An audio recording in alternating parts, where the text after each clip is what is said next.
May the words of my mouth and the meditation of our hearts be pleasing to you, O Lord, my rock and my redeemer.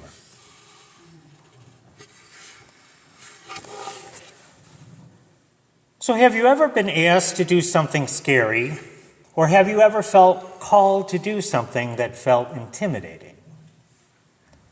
Often this can make you want to not to do it, even though you feel called to it.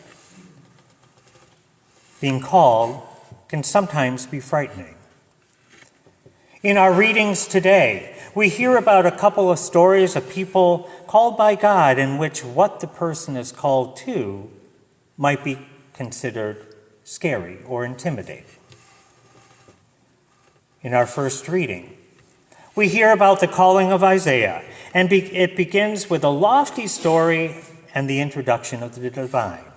The Lord is sitting on a throne with seraphs calling to one another. And this prompts Isaiah to exclaim, "Woe is me, I am lost. I have unclean lips, and I am among a people of unclean lips." So often our response to the divine or the sacred right in front of us is to recognize our humility, to recognize our own situation, to recognize our own failings and our imperfections. This is what happens to Isaiah. And then the Lord purifies him by touching a live hot coal to his tongue, which is meant to purify him from his guilt and his sin. Then the Lord asks, "Whom can I send?" And Isaiah replies, "Here I am, send me."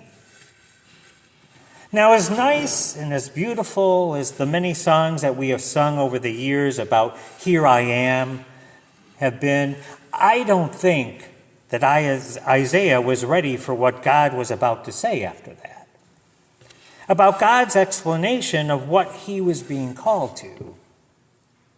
I can imagine that Isaiah may have thought that God was out of his mind when he went on about what Isaiah's call would be. Say to the people, "Listen, but do not comprehend. Look, but do not understand." At this point, I think I might have been ready to turn around and go the other way. But Isaiah asks, "How long?" And I am trying to wonder about what Isaiah must have thought when God replied, "Until cities lie waste without inhabitants, houses without people, and the land is utterly desolate." Sometimes we don't know what we've signed up for when we say yes. When we say, "Here I am, send me." Fast forward to our gospel reading, and we see Jesus while he was being pressed upon by the crowd, and he climbs into Simon's boat while continuing to teach the crowd. Now Simon, like the other fishermen, was out all night and hadn't caught anything.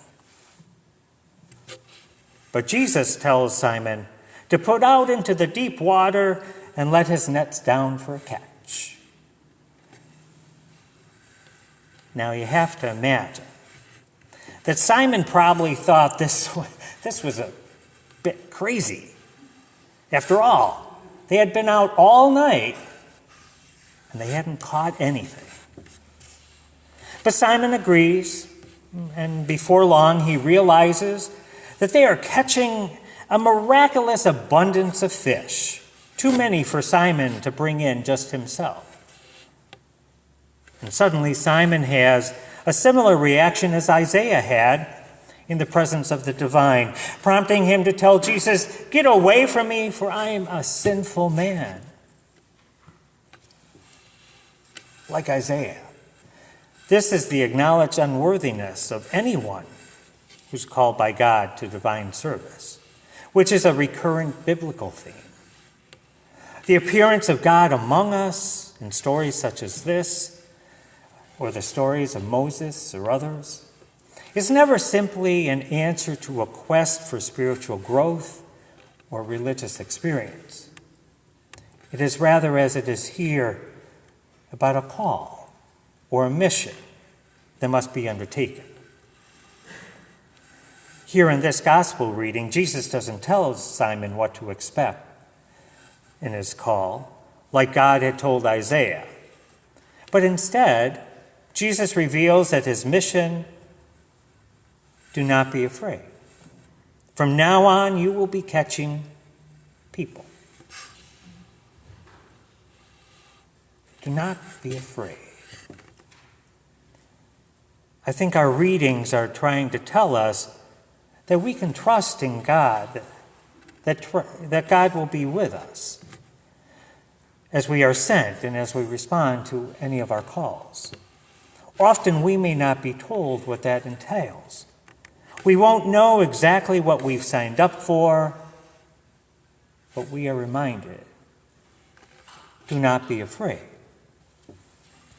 I think that if we understand that God is with us as we respond to our call, that we can trust in God and not be afraid.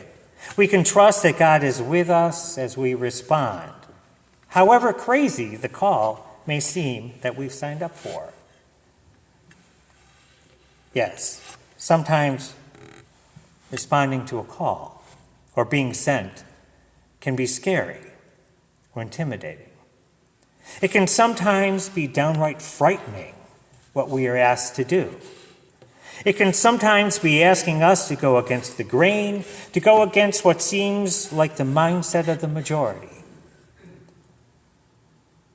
What makes us ignore a call that may be difficult, or not to trust when Jesus says, do not be afraid? Well, I think sometimes we simply lack trust in God, in ourselves or in others. We fail to see how God's promise to always be with us is real, that God's presence is within us, within creation, and in those around us. We can also sometimes make God in our own image, in which God loves those whom we love and hates whom we hate. It can seem ironic when we find that God agrees with the people, the policies, the positions that we agree with, and disagrees with all that we disagree with. This can often be a sure sign that we are making God in our own image, instead of letting God be God. And a real experience of God, a real experience of the divine, of the sacred, brings with it a humility to see ourselves as we really are, to recoil in our sense of unworthiness, as we saw with Isaiah and Simon in today's readings.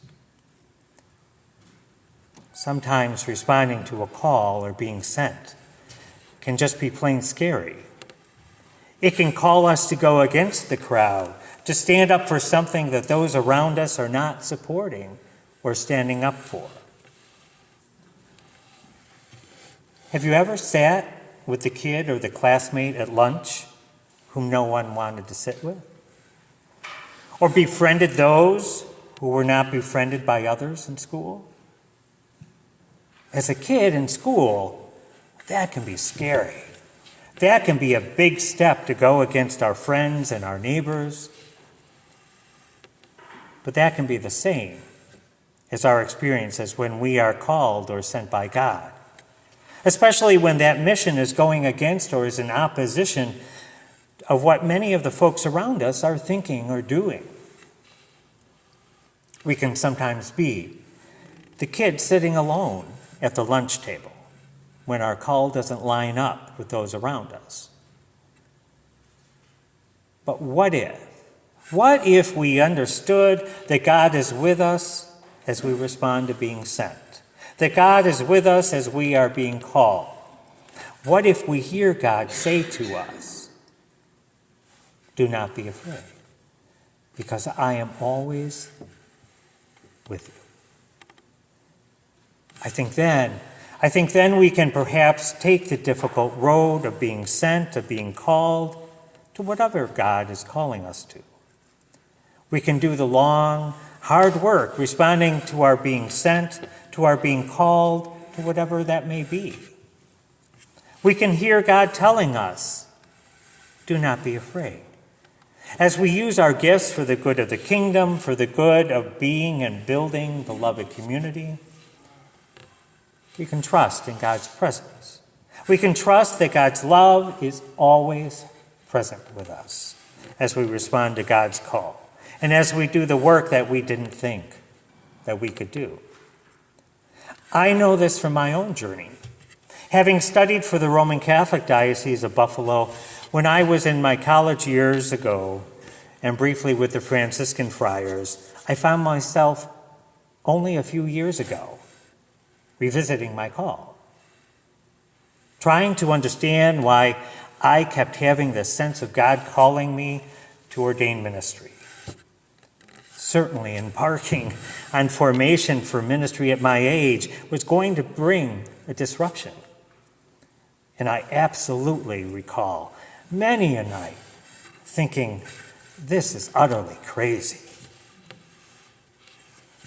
But I believe that God will continue to pursue you because God loves you. He is crazy about you and is looking for you to say yes to Him. It is out of the disruption of being sent, of responding to a call. It is out of the intimidation or the fear that comes with walking a journey in which we don't know where we're going, that we encounter in all humility ourselves, our real inner selves. And it is within this encounter that we find ourselves and we find God. It is within this encounter that we then understand, do not be afraid. And so we can say, here I am, send me. We can trust when Jesus says, do not be afraid. We can trust that God is with us, whatever we find ourselves signing up for. Whether it's sitting with the kid who is sitting alone in the lunchroom, choosing a ministry that few are responding to, or the myriad of other ways that we can be and build beloved community together and live out our baptismal vows. We can trust that God is with us throughout it all. So what is God calling you to that might be intimidating? Who is it that is sitting alone at the lunch table that you need to be with, that you are sent to bring the good news?